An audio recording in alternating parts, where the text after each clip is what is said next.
Hello, Portland, Oregon, and the rest of the world. I have breaking news. On June 7th, 2025, President Trump authorized 2,200 National Guardsmen. These will be guardsmen from the Oregon National Guard that have been federalized, that are placed under the command of Northern Command, the U.S. military. So you have a U.S. military-controlled armed force to the tune of 2,200 soldiers that was authorized by the president. It says it right here in black and white on June 7th. Now let's get into what I really want to talk about. The protest down there in front of the ICE detention facility just now celebrated 100 days of protest on Sunday, September 14th. So when I was bouncing ideas off my fiance in regards to what I wanted to do in this video, she immediately pointed this out. President Trump signed this order within the first 24 hours of the anti-ICE protest at the federal facility on Macadam Avenue. She then went over to howlongago.com and asked it, June 7th, 2025 was 112 days ago. So Trump literally signed the order to send 2,200 National Guardsmen that will be controlled by NORTHCOM, the U.S. military, not the governor of Oregon, within a 24-hour period of this protest starting. Just wow. Okay, here's where it gets really nutty. This is an absolutely insane amount of force that has been marshaled to quell a relatively small protest. There is literally about 20 people that go down there on the regular every night, and DHS uses, well, to use a scientific term, a fuck ton or an ass load of less lethal munitions, tear gas, green smoke that's been banned by the U.S. military because it's toxic, and they're basically just getting beat on every night because that's what happens. They clear the driveway. Yeah, there's some people standing in the driveway in their way, but I've never seen that much less lethal be used to clear a driveway in my entire career as a police accountability activist.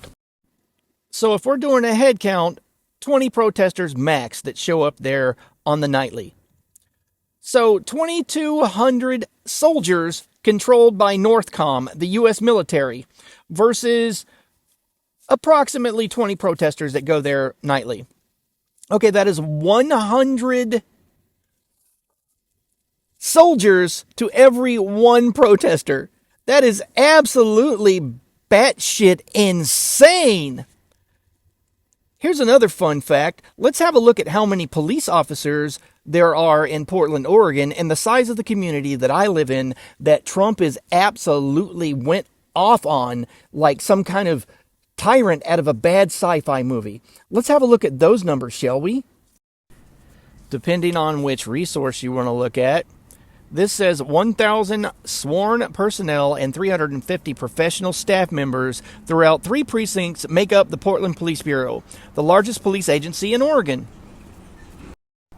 So that's 1,350, including paper pushers, clerical workers, and whatnot. Let's whittle it down to how many officers are actually on the street policing Portland, Oregon. The Portland Police Bureau, PPB, the primary law enforcement agency of the city of Portland, Oregon, has 812 sworn members as of September 24th, 2025. This total includes officers and higher ranks such as sergeants, detectives, lieutenants, and captains. That's right, folks. The dictator and thief, the spray tan dictator, just decided to send twice the amount of soldiers into Portland than the entire police force. This is nutty. If you guys want to have some real fun, read through the order that Trump sent to the governor of Oregon talking about what gives him authorization to send 2,200 troops into Portland. So supposedly the tangerine fucking monkey has authorization to send troops in the cities if there is a massive insurrection that is challenging the federal government, like, you know, something that's like actually potential to overthrow the government and whatnot, like literal war with the government.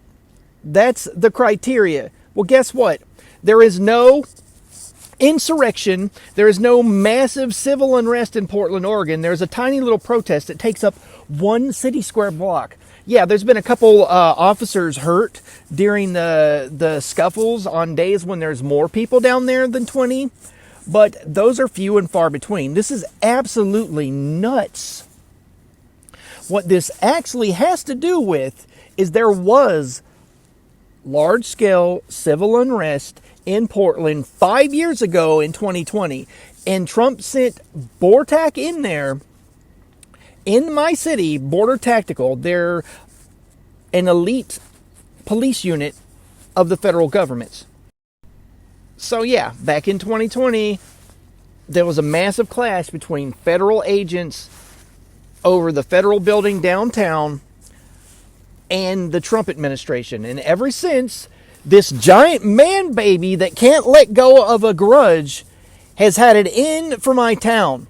So that's what's going on right now. So when you see people try to twist the narrative that there's been, like, you know, over 100 days of protest and the poor federal agents are just huddled inside that fortress, because it is a fortress, that building on Macadam. It is no joke. That thing has multi-layered firing positions. It has steel walls. It has everything to survive an actual real siege.